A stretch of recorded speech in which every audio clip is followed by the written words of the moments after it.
Oh, I forgot to press the button. Hello, everybody, and welcome back to UKSG Blue 2024.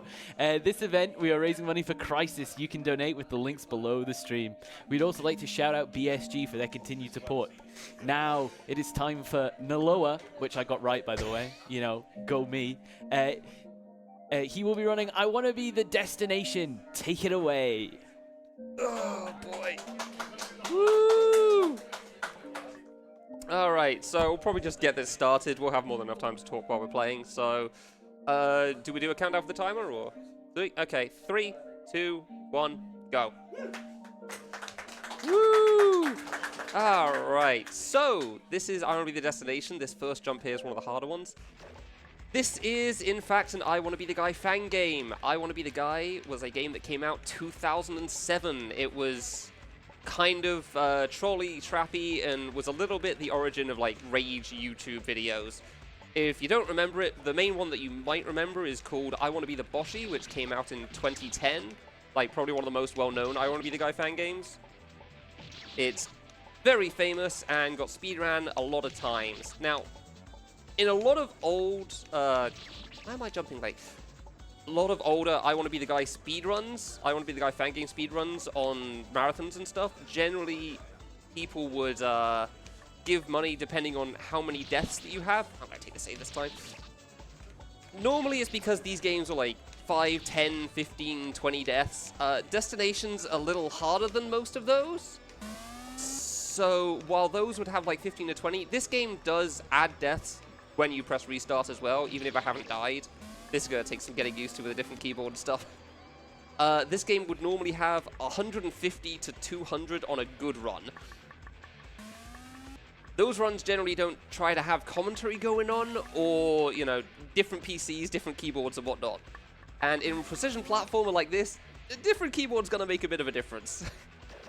Yeah, to carry on a little bit with the history lesson going on here, this is I Want to Be the Destination, I Want to Be the Guy fan game.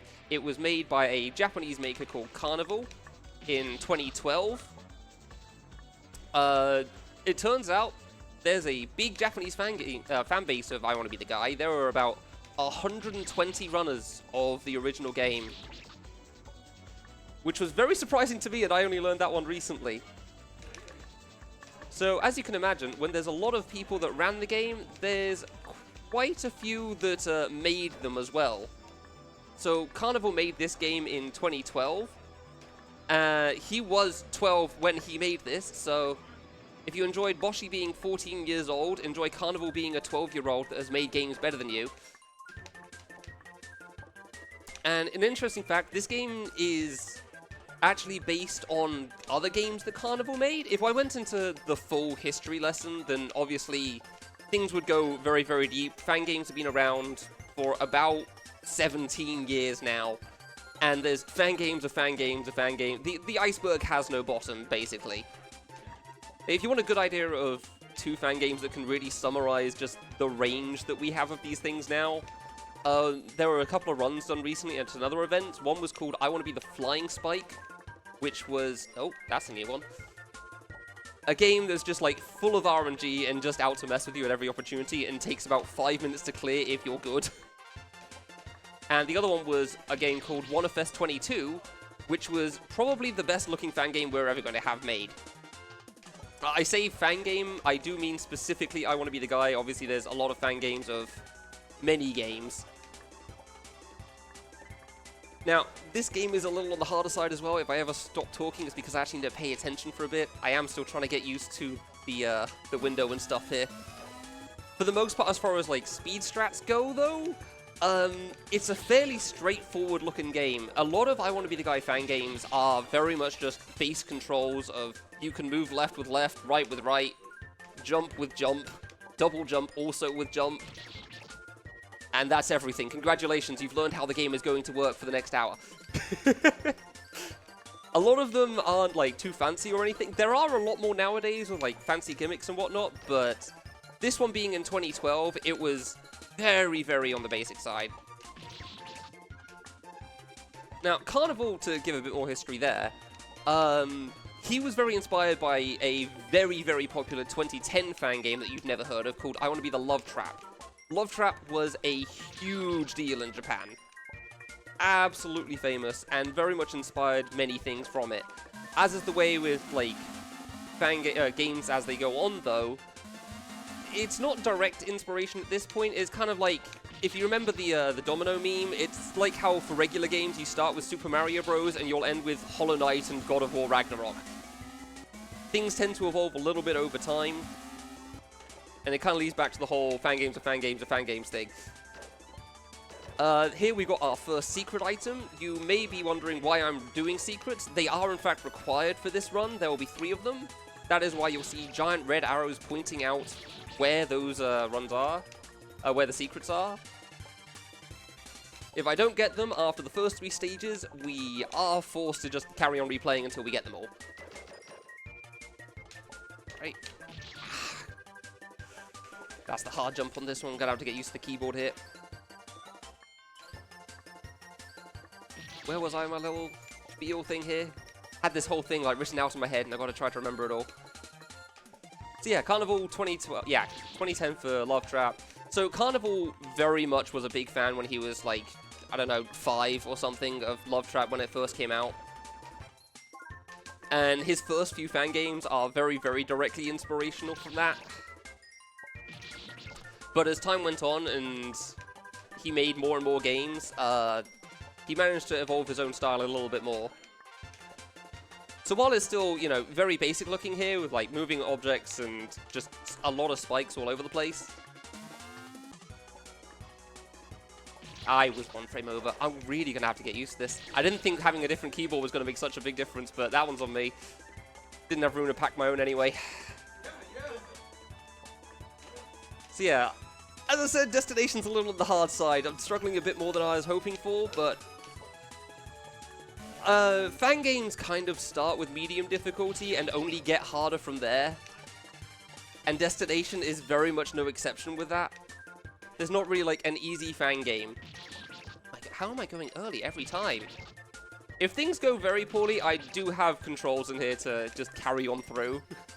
But I was hoping that that wouldn't be the case. Right, I see what my issue is now. Okay, yeah, that's what I've got to get used to.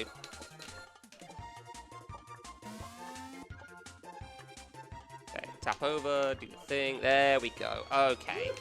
We're getting there. We're getting there. Ooh, 1 stage down. There we go. And we got the secret. Yeah, you can still die in that final corridor. Oh, boy. You never realize what can go wrong in a run until you actually start the run, eh? All that practice, like, oh yeah, these are the issues that can arise. Really should have just tried playing with 5 different monitors. Yeah, that happens. Don't worry about it. Welcome to the first boss. I call this Matryoshka. I don't really have a good name for it. It's because this is a fruit inside of a fruit. It seems pretty straightforward, honestly. I don't know what the... Seems pretty straightforward, yeah. So this boss has 2 phases, and each phase has 3 attacks. Each attack is, in fact, color-coded. We've got red here first, then it follows up with blue, which will be a pattern. And it will end with a yellow/green, although in phase 2 it will just be yellow. If you're really fast on this, you can, in fact, beat him in 2 attacks on both phases.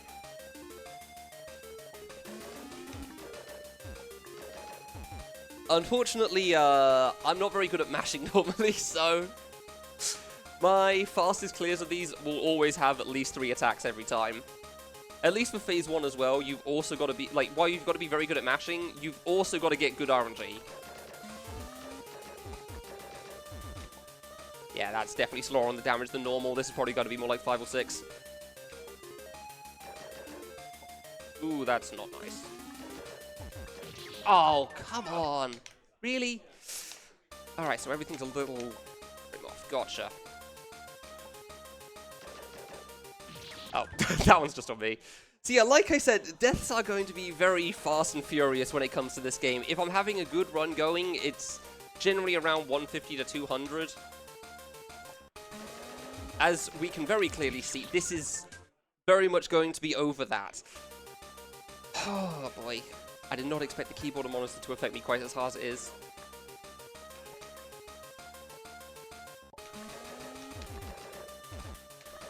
Alright, okay.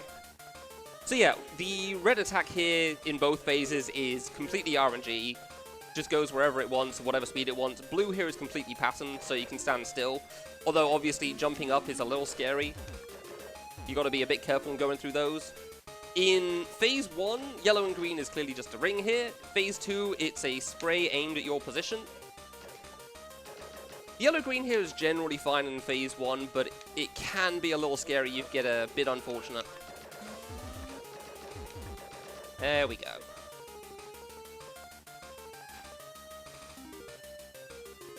Gotta make sure I'm actually careful on this one to make sure. Ah, yeah, the easiest RNG in the world. Absolutely nothing. Fantastic. And then we get on to phase 2 on the bottom half here. Now, this one's a little more reasonable to do. There's no jumping here. You just have to spam shoot and just dodge the fruit falling down onto you. I think I stand around here. Alright,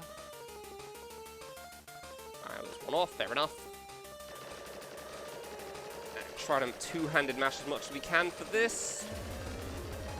There we go. And then, like I said, final attack, yellow spray that's targeting your position. Generally, deaths don't happen in phase 2, but obviously you can get some scary situations. Come on, open up. Oh, that's unfortunate. I'm getting into the red. Yep, fine. That's fine. Basically done with this one. Just going to be extra careful and stay all the way away this time. We don't need any more mistakes on this one. Alright, let's move on to the second route. So at the start of this run, you can actually do any of these 3 paths that you like to start with. This is the one we normally start with because this is the hard one, but I wanted to give myself some time to give the intro in here. This is, I've had a few people enter my stream. I was playing Destination for about a year trying to get PB at one point, and I had many people enter the stream and watch me play this and think, oh, I've watched this guy play this, he makes it look easy. I'll give it a try as well, because the vast majority of I Want to Be the Guy fan games are completely free. Probably for the best, as you can imagine. This music isn't exactly copyrighted officially by anyone to use. I press the button, my bad. That's the skip button, like I said. Yeah, I'm going to have to do this the slow way. I'm used to being able to jump low with my keyboard, and this keyboard cannot do that jump height. That is unfortunate. So it makes this jump a lot more consistent than having to just do that. Ah, really? So yeah, while most of these games are free, I had a lot of people watch me when I was playing them and say like, oh yeah, I'm going to give this a try in my chat room. And I just had to listen to them say that and go, oh, not again, not another one, because that room that I did previously, you have to do quickly, otherwise you can't get to the end in time, because you're chasing the grey fruit to the end. Can I really not do the strat? No, I really can't. This keyboard just jumps too high, huh? Precision platformers and different keyboards. I really should have tried bringing my own. There we go. Thank you. That is unfortunate, but it is what it is. We're just going to have to try to deal with that and hope it all goes well. So yeah, a lot of people, I had quite a few people like try starting I Want to Be the Guy fan games with this game. And like I said, I Want to Be the Guy fan games, not on the easy side. This one especially.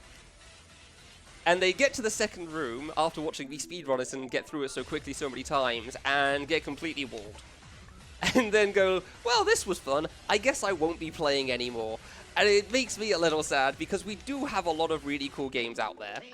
And I still get the fast strat, thank you. You only get one attempt at getting that block, because if you reset, it's no longer falling. For the most part, by the way, if you see me skipping saves, they aren't evil or bad or anything, except for one in a stage way later from here. For the most part, it's just because that's the strats I'm used to, and especially on this save, that is just how I'm used to timing everything. And there's a lot of cycles going on here, as you can tell. I can take this one, but let's try with the fast strat for now.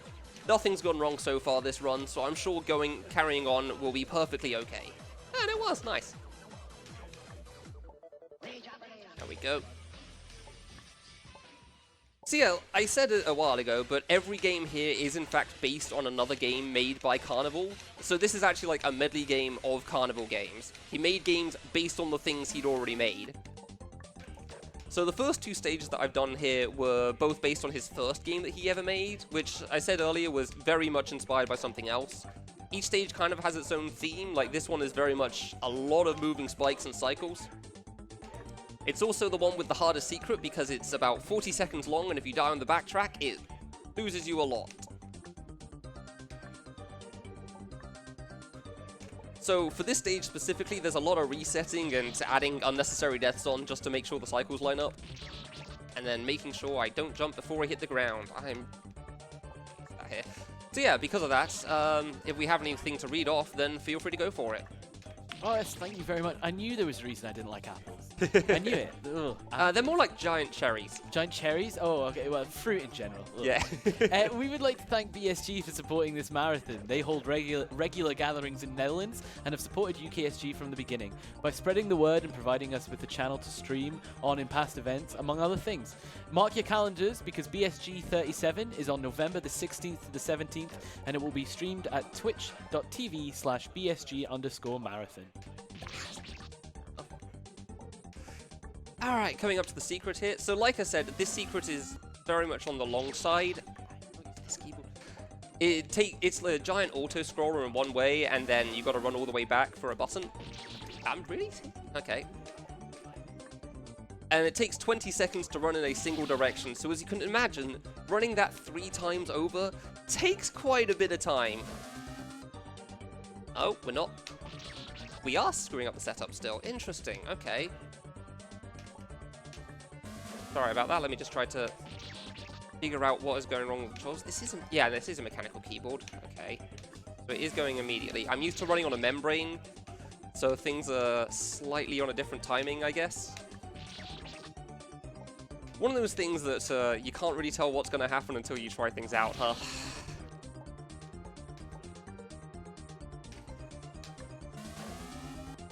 Thank you, there we go. So yeah, here's the auto-scroller. So if you paid attention there was a blue button I could have shot on the left. However, there was no way to get over it. Why is it running? So we've got to run all the way to the right as the spike ball chases after us. The timing is pretty lenient. You don't have to think too hard about it. Generally, you're going to be waiting on the side. Then you go all the way back. Oh, there's going to be more setups there. Normally, setups for things are generally okay, but it turns out they're being quite a problem for me today, so hopefully it won't cause me too many issues. I'm going to play this a little safe, just in case. So yeah, like I said, 20 seconds to the right, another 20 seconds going back to the left. One frame over, there we go. And there's going to be a fair bit of me not talking at points. Because like I said, the hard game is quite difficult. And I really don't want to screw up.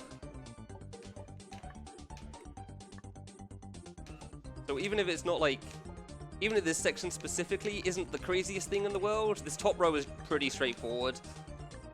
Yeah, dying is very, very slow. Alright, that was still good on that secret. That's good to know. That one went a lot better than the previous one. That one's generally the scary one. Yeah, this stage is very much kind of the wall of runs. It's by far the hardest one out of the first 3. This save in particular normally screws me up quite a few times. Thankfully, it's actually being... never mind. Didn't finish the sentence for a reason. You can never be 100% sure how things are going to go. And yeah, if you want an optimal run, then you really need to make sure the stage is fast. Now, for the most part, I'd say most people's speedruns of this game are not very optimal for very good reasons. Like, if you get a run of this game in under 1 hour 30, that can genuinely be considered a good run. Like, you should not be ashamed of that. That is a very nice time. If you want a ridiculously good run of this game, you can beat it in under 1 hour. But that is incredibly difficult and really not the smartest idea, to say the least. Okay, alright, this stage went a fair bit better. That's nice. That could have gone a lot worse. One last save here with just, like, RNG spikes coming on. If you can see them coming in from the other screen when you screen transition, just try to make sure you keep them in mind. Very nice. Don't miss the save point. Cool. Alright, on to boss 2. This boss is very much a reference to I Want to Be the Love Trap. There was a boss in that game which is just a giant bouncing cherry, which had a song called Sakurambo Kiss, aka Cherry Kiss, because Love Trap's a funny game and it likes to make a lot of jokes. This is the same song with a different singer, which, as you can probably hear on the audio, is a little bit more on the comedic side. The original song's got like some cute girl singing about like it's a love song type of deal. And this is yeah, the guy's having a good time. Let's just say that. So while the original boss was just you'd shoot this giant cherry bouncing around the whole screen, and every time you hit it, it spawns a smaller cherry. This one sticks on the right-hand side. If you shoot fast, you can actually get 3 damage in on a cycle. Unfortunately, sometimes the fruit trying to kill you do not line up particularly well for that. As you can see, there's going to be 4 kinds of fruit that are actually going to spawn on this guy whenever I shoot him. The first was red, the third was pink. These ones, are you can shoot through them. The second was green, the fourth will be grey. These ones will stop your bullets, which is why we try to stay as far to the right as possible. Downside obviously means sometimes it's a little difficult to try to jump up, but it is what it is. This is also by far the longest of the first 3 bosses. Which again, there's a lot of reasons why this is normally the first stage we do.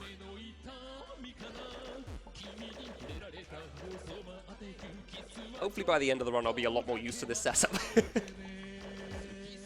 like to say it's going a bit better now, but yeah, you can never quite tell how it's going to go. Got to be a bit careful of where the health bar is. I don't like you. Be nice. I'm just going to be careful here just in case. How much is that? 3 hits? 3 hits. Alright, cool. I would have liked to end it, but that's fine. So there's a good reason you've got to be careful on the last one. And that's why there have been... No, give it a moment. You thought it was over. No, you've actually got... No, don't you clap that early. No, you got the other post-kill attack. Wait for it. Wait for it. Oh, wow, that was the easiest ending I've seen in a long time. All right, now you can clap. There you go. He's dead. So yeah, I've had some rough times when I've finished the boss's health bar off, and it turns out there's like 5 fruit below you, or more importantly, a bunch of fruit to the left of you, meaning you can't run away from that giant ring that spawned at the end. When they get sucked in, it doesn't matter where you are, you can escape them regardless, but yeah, you really need to be a bit careful on that. But yeah, and now we're moving on to the third and final route of this intro, which, right, we're taking the save here because the keyboard's different for me. Which is based on one of Carnival's later games called I Want to Be the Picture. This was created a fair bit after the other ones, and actually has some more original artwork done for it.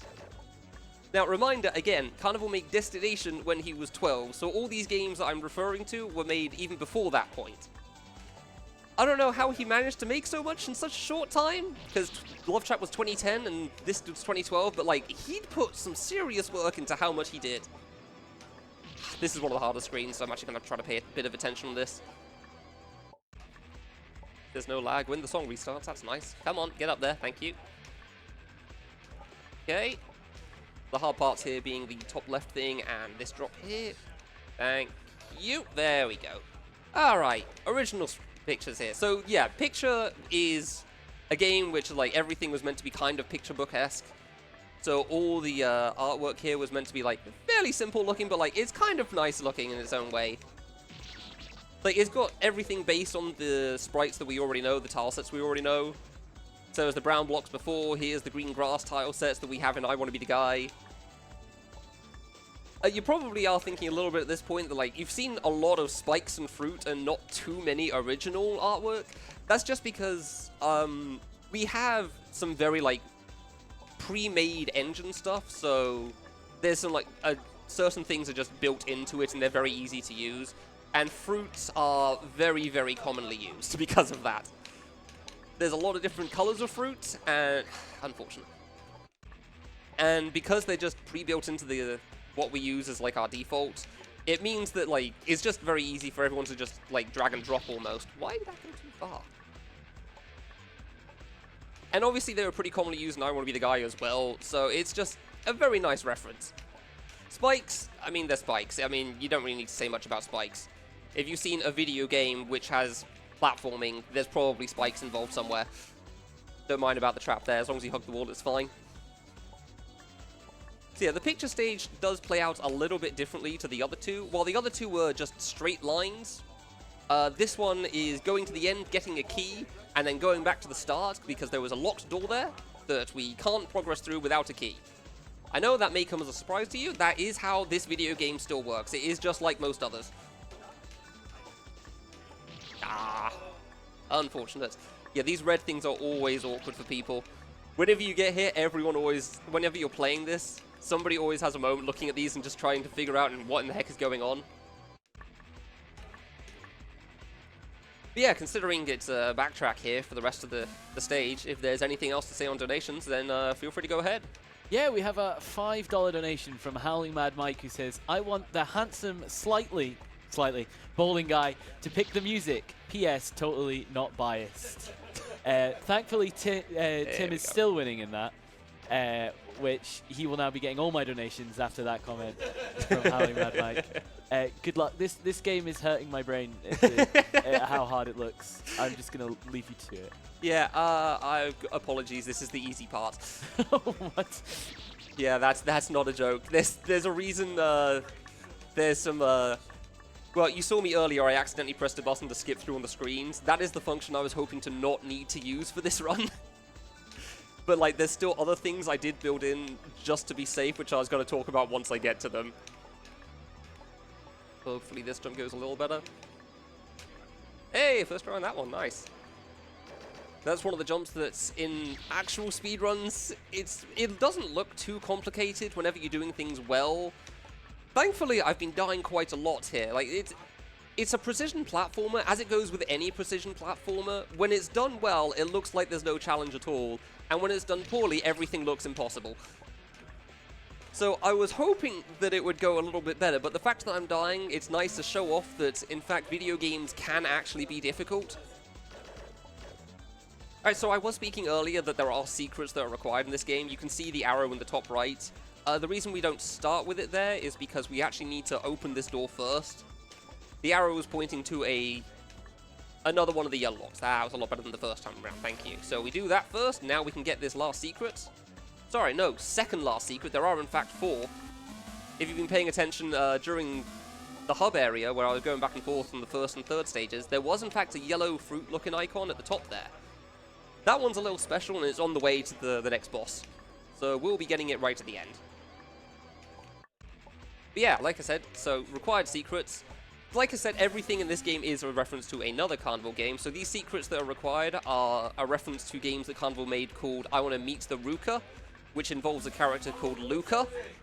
I did not make up that translation. That is just what they're called. There's 3 Meet the Ruka games, and yet they all use Megarina Luca the Vocaloid. Ah, that's the hard jump. Fair enough. That's always the difficult one. Despite this being the last secret I do, it can very much lose you a fair bit at the end, because most of the say is pretty alright, but that bonk diagonal I've had like 3 separate strats for over the years, and none of them have ever been like permanently consistent. Alright, how far through are we? 25, gotcha. Well, I can safely say I have had better runs up to this point, but that's fine. Yeah, I apologize. There's definitely going to be times where I've got to stop talking to try to make sure I pay a bit of attention to the platforming, as it is not the easiest in the world. Don't jump too early. Okay, be careful. Don't rush this. There you go. Don't rush it.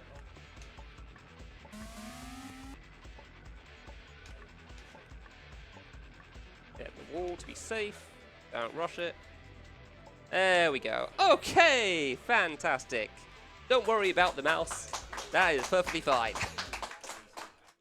Alright, boss 3. This boss likes umbrellas. Not really much to say about that. Enjoy the Toho music in the meanwhile.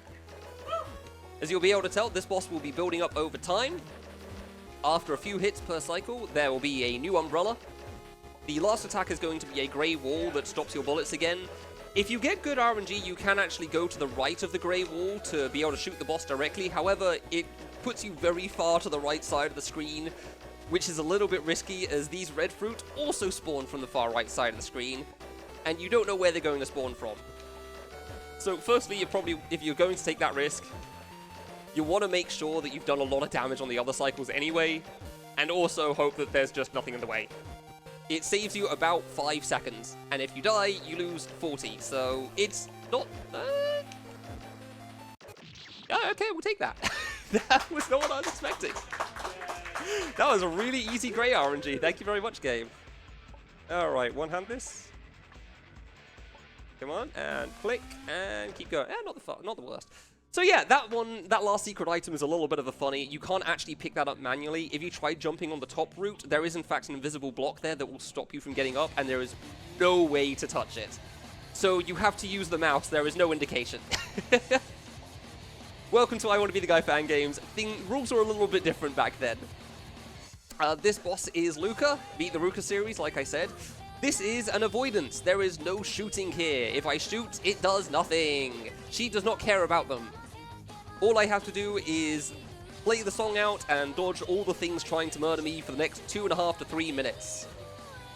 This is very much inspired by I Want to Be the Love Trap, the 2010 game, which was the first game to actually do an avoidance using Miku. And, I mean, this following point is kind of a general thing. This isn't just for speedruns. Like, when people name things, there's two ways that it goes. It's either blindingly obvious or some weird thing that makes no sense from a casual perspective, like Honky Donkey's 360 backspin or something, where the 360 is actually 2 180s or 4 90s, and a backspin is just running away, and Honky Donkey's the guy that found it. This screen is called the 9-platform layout. It's got 9 platforms, it's the layout. Welcome to fan games. Welcome to video games. The layout was very much used in Love Trap, and yeah, as you probably realize by now, this is more of a history lesson than anything else. You're fine, thank you. This grey attack is the one scary one. It was actually pretty reasonable, and I appreciate that right now.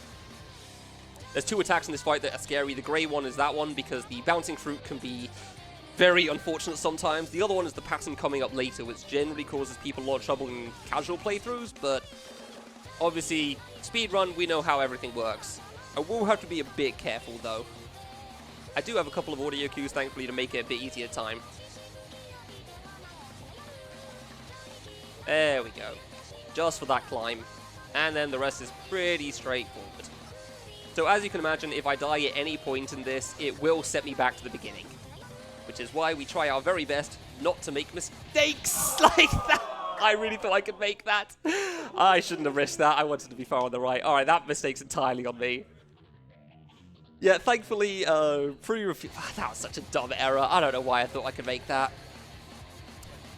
I don't know why I thought I could get on there.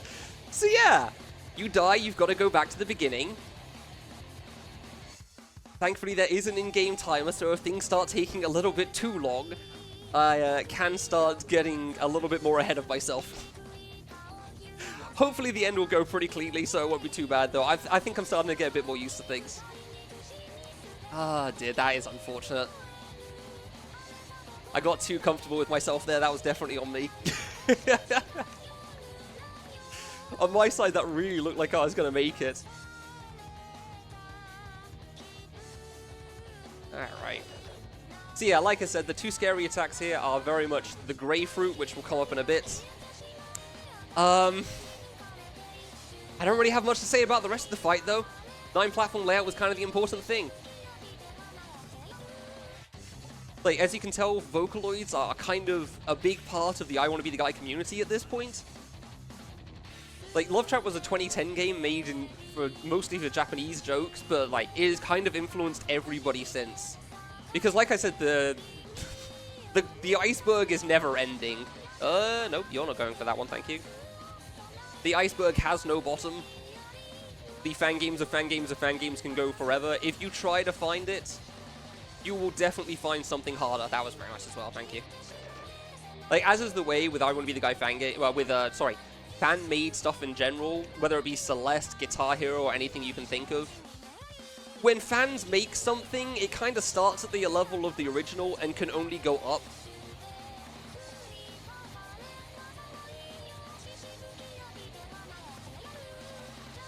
There we go.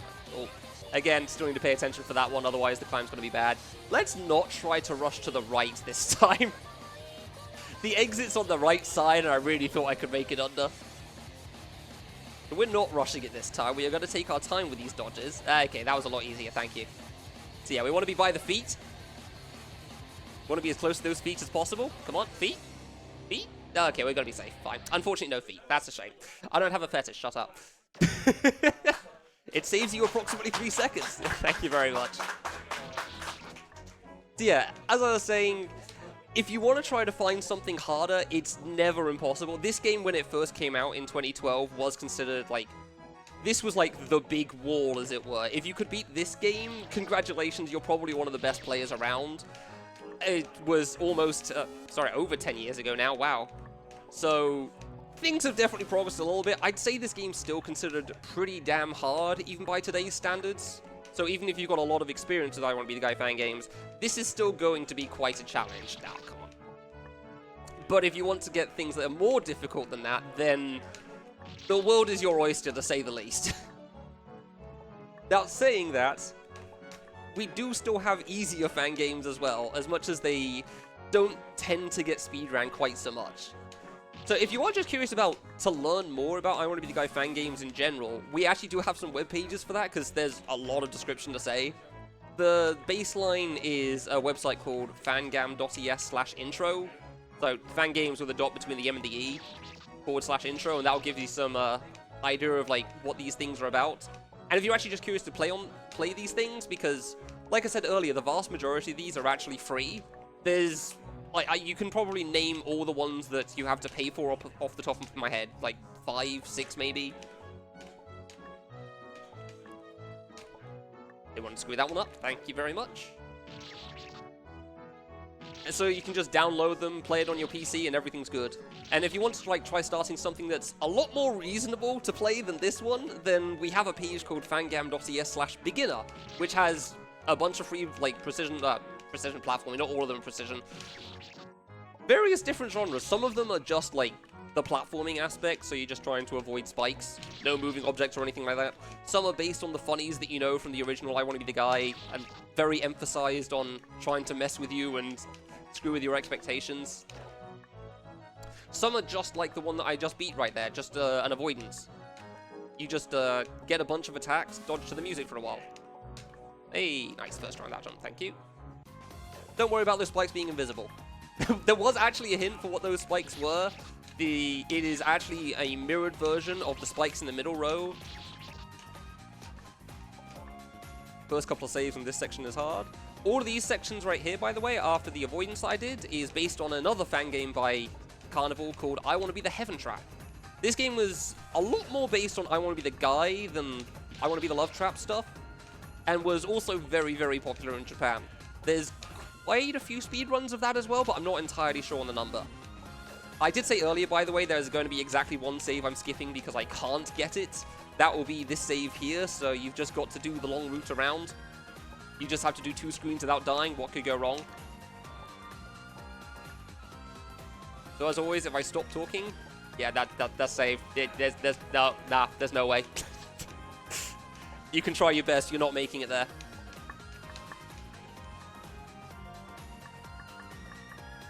And while this screen isn't the hardest one in the world, obviously dying is slow. Which is true for any speedrun, but very much going to be the case in one like this. There's only so much you can do sometimes. Yeah, that one's fine. That happens. Jumped a little bit too early. Oh, come on.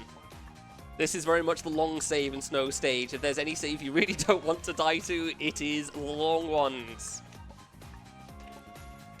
Ah, unfortunate. You know what, let's get a bit of an interlude. If there's anyone in the tech crew that has any questions, feel free to ask, by the way. Well, I try to replay through I would love to ask some questions. Oh, how long do you reckon it took you, to get to the level you are at this game? Oh, I've been playing these since 2016. So it's been a very long time. I'm bad at maths, that's what? 8 years. 8 years, Nope. yeah. Yeah, you got it. There's a platform there, you can't die to that. This game in particular, when I first played it, I actually started off when I wasn't very good at these, just because it looked fun and I didn't expect to clear. I think when I first played this, I got to the avoidance beforehand and stopped for a while. Then I got to the next boss and stopped for a while, and then I got to the boss after that and stopped for a very long time. I came back to it years later. One of the good things about I Want to Be the Guy fan games is that, pretty much all of them have the same physics. So if you get better with one of them, you're getting better with all of them. Yeah, don't mind the off-screen there. This is a 3x2 maze. Unfortunately, if you don't take the top path first, you can't see the route on the bottom path, which is a bit of a problem. You can still find it by just jumping into the ceiling and dying like I just did, but obviously there's better routes. The spikes there, yeah. So the reason we take this path is there's a bunch of fake invisible blocks in various places, as you will see here, which block off the route that you're not supposed to go.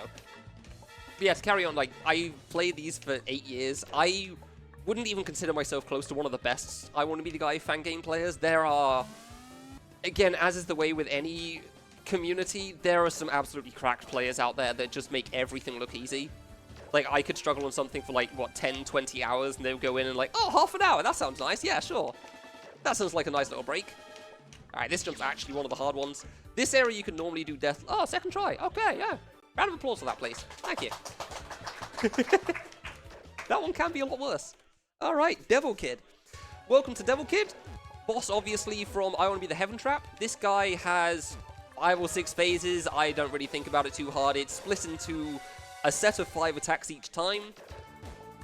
The 2 attacks we don't want to see are red and pink, because they are slow and annoying.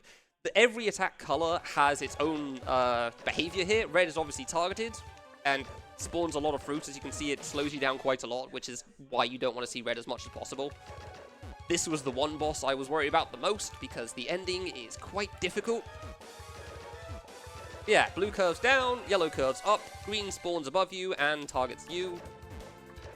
And that's the 5 attacks in the first part. 10 hits in, you enter part 2 with a different set of 5 attacks. Orange is completely targeted on you. Pink is the one attack that scares me, because as you can see, it spawns into any direction it likes. Damn it. And moves anywhere it wants after that as well. So if you're unlucky, you kind of just have to wait for a bunch of pink fruit going to the bottom left, despite them starting in the top right. And yeah, you have to kind of wait for red. You can obviously shoot faster. Every time you hit the boss is when he will attack you. However, the time save from trying to shoot him quickly is not really worth the increased difficulty at pretty much any point. Like, I tried shooting quickly before, and it saves you about, like, 10, maybe 20 seconds, at the cost of it being, as you can probably tell, significantly harder. The only time I try to shoot fast is right at the start. So, for this whole second section, I will be taking my time. Like, I won't be trying to take as long as possible, obviously. I'll still be shooting as soon as I see that there's a decently sized gap, and there's not going to be anything nearby. However, especially when it comes to the pink fruit, sometimes you're just kind of forced to wait a little bit.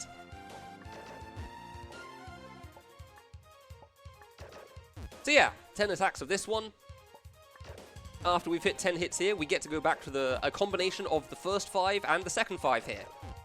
This is nice because the first 5 attacks are significantly more reasonable to deal with than the second 5 in terms of speed. While orange is really nice in the second half, pink really can slow you down. Then after 10 more hits here, we get this bullet phase. We will now do counting. 1. This is where things get a little on the scarier side. 2. 3. Thank you, pink. Appreciate that. 4. 5. Nope. And 6. 1, 2, 3, 4. Endgame! No point in waiting anymore. Your shots don't do anything. Just kill the boss. If you get unfortunate RNG with pink and a combination of whatever it feels like, then yeah, it gets bad real quick. That was very clean. Thank you very much. All right. Genuinely, that was the boss I was worried about. That was the one I was worried about the most. Alright, I think I'm getting a little more used to the setup. So yeah, as you can see here, there's good game design. There's not really too much to say here. Have you ever wanted to do the same jump about 50 times in a row? Then, boy howdy, do I have the corridor for you. as you can imagine, when there's a lot of fan games out there, which I haven't spoken about, I've mostly just spoken about this, right? So I said most fan games are free, the vast, vast majority. We're easily over like 10,000 at this point. There's a lot of I Want to Be the Guy fan games out there.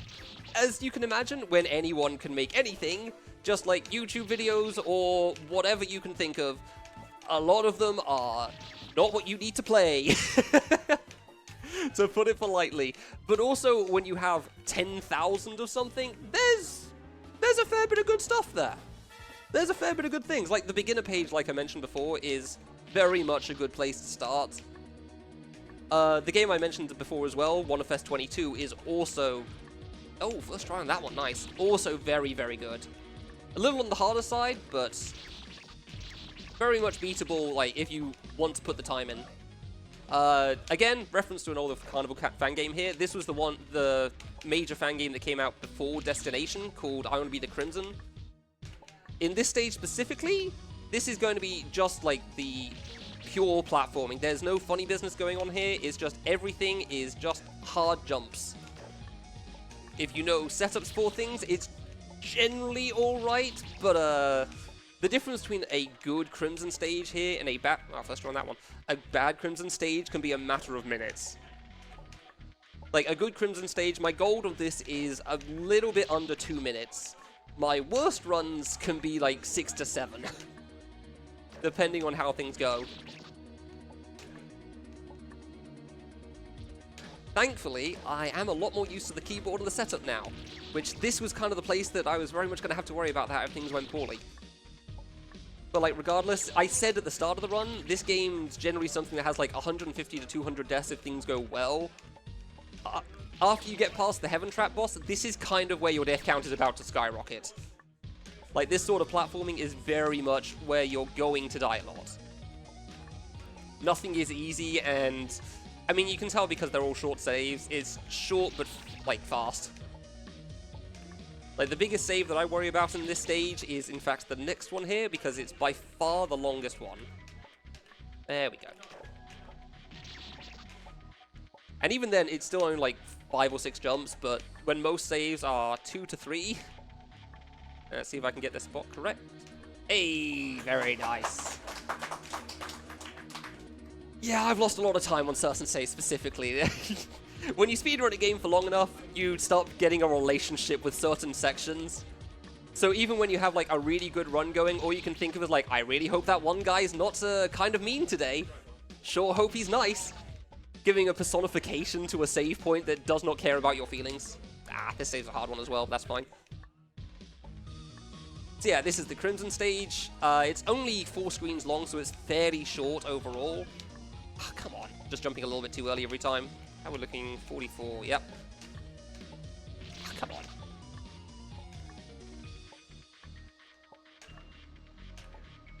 Hey, nice, thank you. And the thing in the bottom right is the warp to the next section.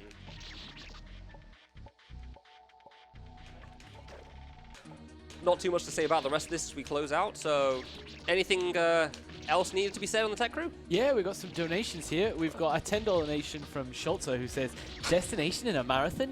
Only a madman would pick that. Good luck with the run, especially the Heaven Trap kid. This man just makes it look too easy. We also have a $5 donation from Howling Mad Snub who says, hello, I'm Howling Mad Snub, and I come from someplace far away. Yes, that'll do. I think all donation incentives should go towards Mike picking the Lotus music. And then, surprisingly, we have a $5 donation from Howling Mad Smithers who says, I like the way Howling Mad Snub thinks. The whole universe here. Oh, we also have a $10 donation from Dark Shocks who says, the bold man needs his music. He has obviously put his donation towards Howling Mad Mike picking. I think Tiny Tim is still $5 ahead. So if you want to keep it that way, or if you do want Howling Mad Mike to pick the music, get your donations in. Oh, come on. Yeah, thanks, Charles. I'm not sure how easy I'm making it look today, unfortunately. My practice runs went perfectly fine. My first run without using the modifications I have for this run to make things a little bit more marathon safe, I managed to beat the game in 1 hour 20. And then with the modifications to make this a little bit more marathon safe, I basically beat it in 1 hour every time. I'm definitely going to be cutting it a little bit closer to the estimate than those runs did, that's for sure. Unfortunate. So yeah, next section is Crimson but Blue. Apologies if the changing color is a little nasty for your eyes. A reminder, Carnival was 12 when he made things. A lot of I Want to Be the Guy fan games, especially of the older variety, are definitely not very professionally made. They're very much a case of, like, people made what they wanted to make, for better or worse. In a lot of ways, it has come up with some very interesting ideas that you could probably never really see in a Steam game or anything like that, but sometimes it also comes up with ideas that might have been better left off as ideas, to say the least. Speaking of Steam games, actually, so one of the main Steam games I should probably talk about is a game called I Wanna Maker. I don't really have too much to say about it, it's just, if you know Mario Maker, we have an I Wanna Be the Guy version on Steam. It's free. You can play that. It's a very easy to use editor. Yeah, all the platforming here is very difficult, so I've got to cut it very close to everything. Yeah, I just wanted to mention that game because I think it's cool, that's all. I could probably also mention as well, if you see on some of these saves, they say wuss instead of save points. That's kind of a holdover from the original I Wanna Be the Guy again. So, in the original I Wanna Be the Guy, there were 4 difficulties: medium, hard, very hard, and impossible. The only difference in those was that it changed the number of save points. So, medium being the most save points, hard being, you know, so on and so forth. In the original I Wanna Be the Guy, medium was meant to be as a joke to mock the player. That's why the player has this bow following him around. However, as time went on, people kind of started using that more as the default difficulty instead. Okay, that point fast at least, that's nice, thank you. That's the hard save. Little bit of a cycle thing here, but as long as you reset, it's pretty straightforward. And then one more save, and we can move on to the second last boss of the run. Despite it being the last save, it is still one of the hard ones that can cost you a lot of time. So yeah, this genre for the most part is called Needle. It's spikes. The first air quote Needle game was a game called I Wanna Be the Harigay, Japanese maker again. Funny enough, wasn't just pure Needle, it actually had traps as well for some reason, but that's kind of where the name originated from. And the idea behind it is very much just, you just have spikes, just try your best to get through them. Nothing fancy, no like funny business or anything like that. Hey. Just very much pure and out platforming. Alright, on to the second last boss here. Now, you will notice there is a Hypercam 2's looking hit counter in the top right. While this boss generally won't take any hits immediately. Nice. No, you know what? I'm resetting for that one. I'm not counting that. It's early enough. I want to see how close I can get to 0. Generally, this boss won't take any hits. The last couple of bosses in this game are very, very scary. I did try doing a submission of Destination for another marathon a good while ago, and while I was trying to commentate it as I played it, I was struggling a little bit with commentating anyway, but more importantly, I died a lot and did not submit it to that event at the end, because I realized just how badly it was going to go if I tried that. Because if Lane goes badly, while the earlier avoidance you saw was like 2.5, 3 minutes, this one's more like 3.5 to 4. So dying here, it can lose you a fair bit of time further in. And this is also the fight that has the only, like, in my opinion, air quote, unfair attack in the game. This is the Grey attack. The second Grey attack can be very nasty.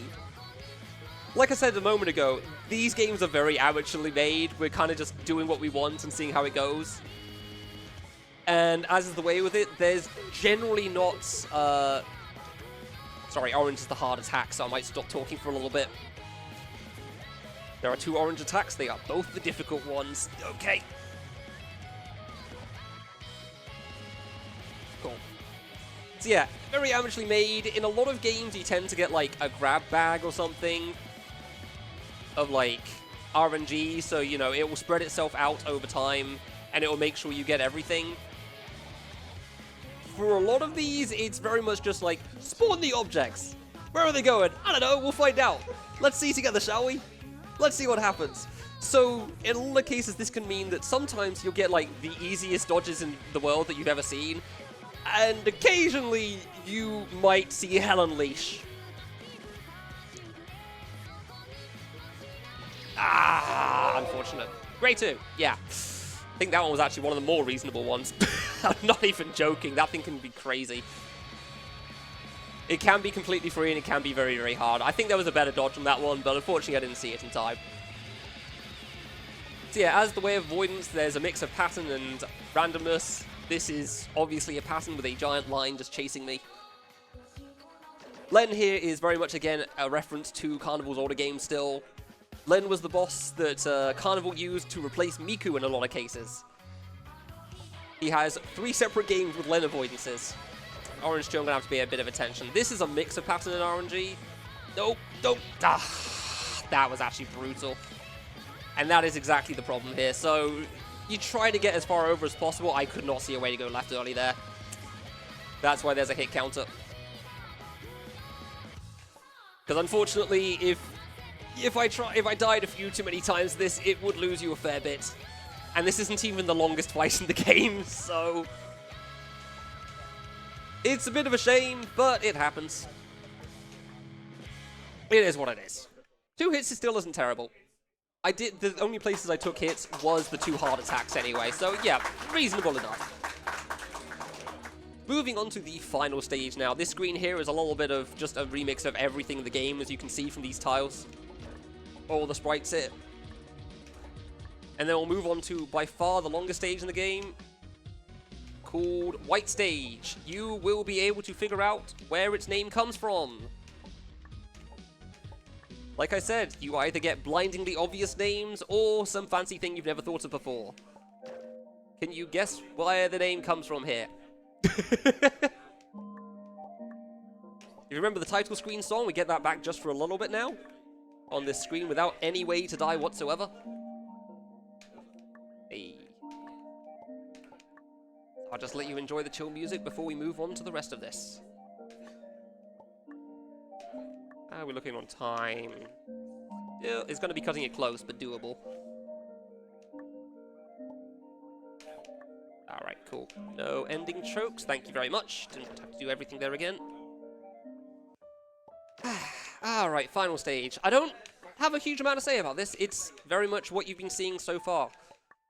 The only difference here is there's no death sound anymore. This is because in a lot of older fan games, and because the default engines stuff that we use, the way they work a lot of the time is they've actually got restarting music, because that's what the original I Want to Be the Guy was like. And it's like honoring the original I Want to Be the Guy in a sense, because that's how Japanese makers work. And then when you get to the final stage, you get non-restarting music, generally done by removing the death sound. Now, as somebody that's played this game a little bit much, I would like to hear the rest of the songs, so I made a modified version that doesn't have the restarting music, because whenever you die, hearing the first 3 notes of the Super Meat Boy song on the Crimson stage, it's not the greatest time in the world. Really? To that? And I would like to hear the rest of the music, so yeah. But this is the first place that you would actually get the full-on song. Okay, that actually was going to make it. There we go. Still trying to get used to things somehow, like an hour in. This is by far the hardest save in this stage, despite it being on screen 2. Most of this stage is generally pretty straightforward, despite the fact that it's, 6 minutes long. But the first couple of screens are easily the hardest part of it. The jump in the top right on the previous screen is one of them, and this save, just in general, is the other.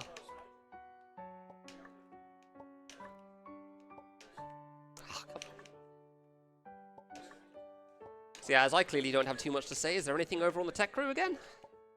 Yeah, I can always speak. I can speak for days. Oh, that's great. We bloody know. So, did you know a brand new event is approaching? Did you know? I didn't. The Marathon Alliance is a novel collaboration bringing different European speedrunning organizations together. Officially starting with their inaugural event on November the 7th, they will show you what the European speedrunning family has to offer to the comfort of your home. If you want to become a part of it, submit your speedrun submissions by October the 18th. Follow them on Twitter at MA_speedrun for more information. And follow them over at Twitch at Marathon Alliance so you don't miss the start of this new adventure. I'm now going to have a lovely nap to this peaceful music. Yeah, when I'm done speedruns of this, every so often you see somebody pop up like, why is this the final song? This isn't very exciting. And honestly, I actually kind of like the fact that, like, this final stage, this big hype build up to the last boss, is like this peaceful, calm, like, just however long the song is. It's kind of a nice change of pace from, you know, the most excited music in the world. Like, are you ready to rock? Like, nah, it's okay. You're just playing a video game, man. You're just, you know, pressing the jump button, arrow keys occasionally, going way too early to the left every time. It's okay. You'll get there eventually. There's no rush. It's not like there's a giant timer on screen or anything. Everything's fine. And you just get to enjoy the music and chill and play some platforming. Now, welcome to our one skip in the game, save jumping. We get to skip like 2 jumps on the far right-hand side. Woo, big skips. Like I said, I Want to Be the Guy fan game is fairly straightforward. There are definitely some games with like major skips. Games that are meant to take hours and can be beaten in like 5 minutes, 10 minutes or something. This is not one of them. This one is very much what you see. If you've ever seen the YouTube comments of like, why don't you play the game properly? Then, well, welcome. This is that run for you.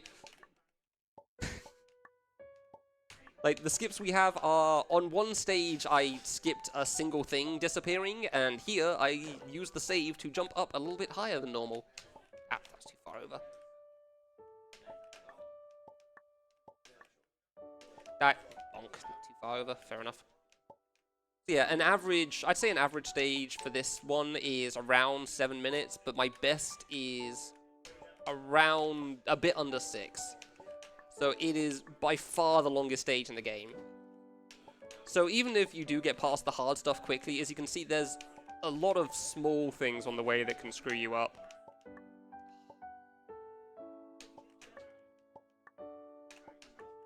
There we go. Yeah, as we can see, you've got the spotlight screens here. This only lasts for 2 screens, this one, the next one, and then we'll have one last screen, and we will be moving on to the final boss afterwards. Which is a very big ordeal, and why this game was so infamous when it first came out. Now, if you thought the things beforehand were difficult, the final boss will show you what the actual challenge is. Objectively speaking, this game is not a good speedrun. However, I like it a lot, and it's fun. So, sometimes you just play what you enjoy, you know?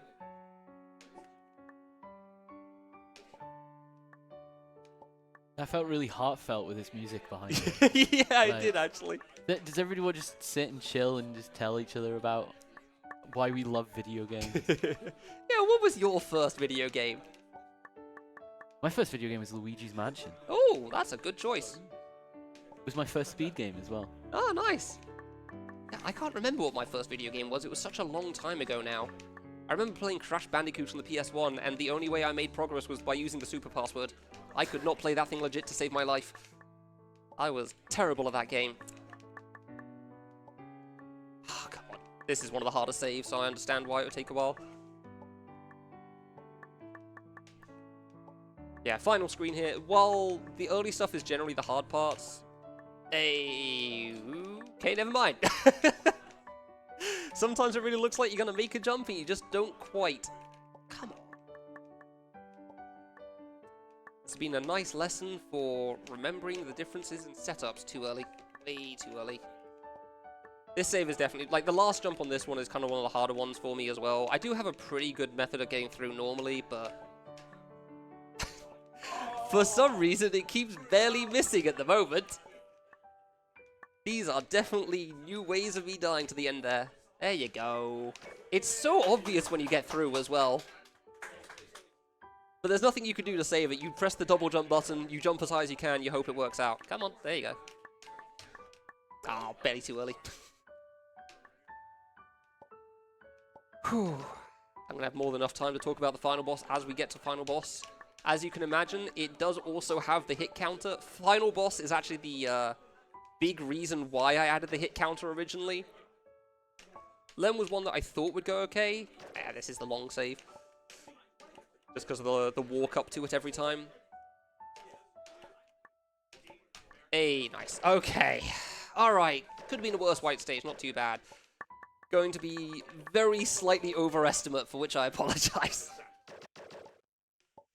But I can very much guarantee what sort of time I'm going to be getting right now. So, as we lead into the final boss, I can actually tell you that I have been bruising you all along. This is in fact a Pikmin 2 speedrun, as you can see here. Pikmin 2 world record is an hour 30. I don't know why they didn't think of this one simple trick to save half an hour of just making it a platformer instead of an RTS.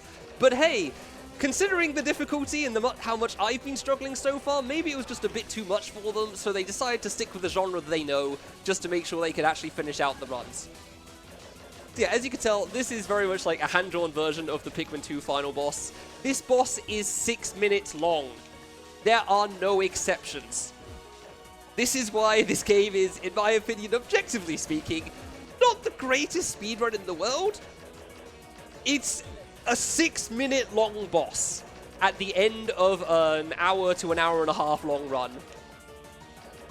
I will be ignoring the TAS as I say that, which somehow managed to save a whole minute over my runs, and I am still to this day very upset about that, because there is absolutely nothing I could do to try to recreate that.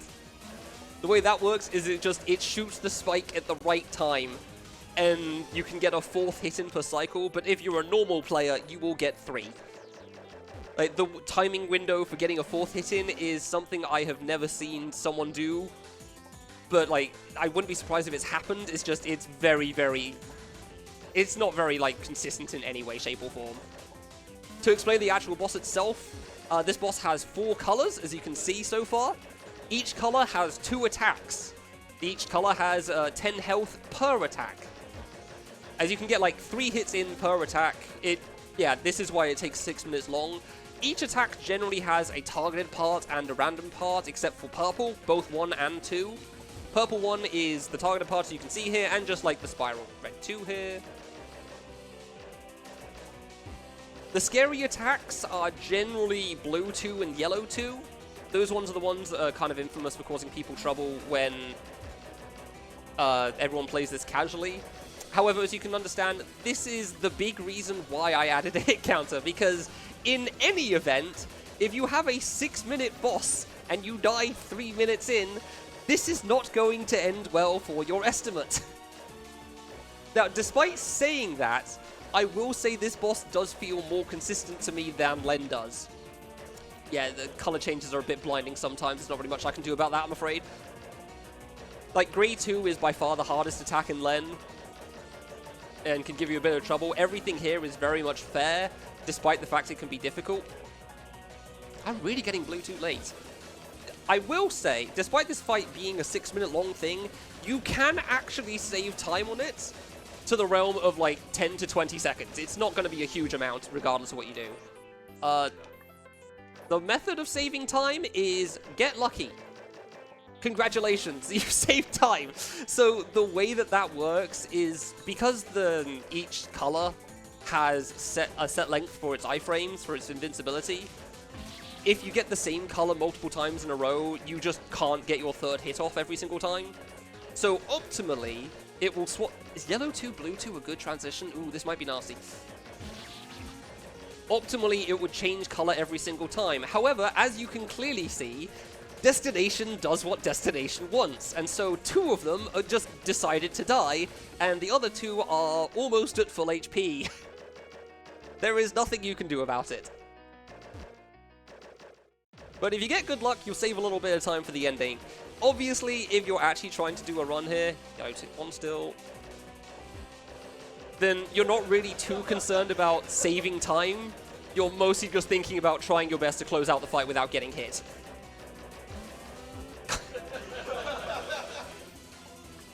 I like how earlier I said blue 2 and yellow 2 were the scary attacks, and I have not had them yet. Yellow 2 is now active, blue I think still has 1 more round. Yeah, welcome to yellow 2. This attack is the scary one. Again, like I said earlier, RNG is what RNG does. There's kind of no, like, balance in a sense, so Sometimes you'll get some really easy dodges, kind of like that one. That was very nice. And sometimes you'll get 10 fruit that decide they want to just meet you and know everything about you. Especially what you look like when you explode. Blue 2. Blue 2 is generally actually like kind of scary with some of the transitions because it completely changes the dynamic of the fight. While for a lot of the attacks, you can generally just go in the corner and be safe about things. Blue 2, you don't want to start it in the corner. I think it should be pretty clear-cut as to why. It's spawning them from the walls. Most of the time, you can actually just kind of hug the wall and everything will work out. It's really just blue. I mean, I guess this isn't the worst.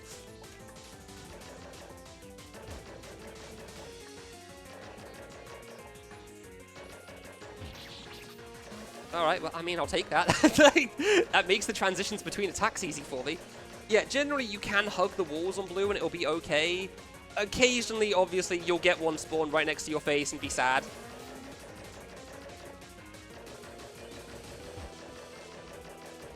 Blue 2 and Purple 2 in particular, those two crossing over has been very, very nasty for me in the past. Sorry, I just have to be a little bit careful there.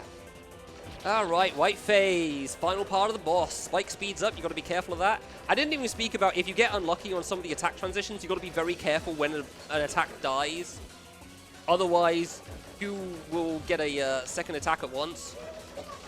Welcome to White Phase. Yeah, one of the harder White Phases I've had, that's for sure. Ah, right at the end too. Bugger, time. That's time. Ah, right at the end of it. That's why final boss has a hit counter. Oh, I wanted that so badly. Yeah, that's Destination. Could have gone worse. Could have gone worse there. I don't really have anything to say. We have a lot of free games. They're cool. If you want to try these out, please try one of the easier ones first. This one's on the scary side. Yeah. That was amazing. Yeah, that was so cool. That was a really good final boss. I'm very happy with that, at least. That's why I wanted to go well. Len, unfortunate, but still. You know, sometimes you watch people play a game and you're just like, I'm bad, aren't I? No, Huh? I'm bad. Yeah. I just don't. My mum must be so disappointed in me every day. There's just better people out there than me. Right, my mum was probably watching this, wasn't she? Yes. Oh, shout I hope out you to enjoyed Mum. that. Hello, Thanks, Mum. Mum.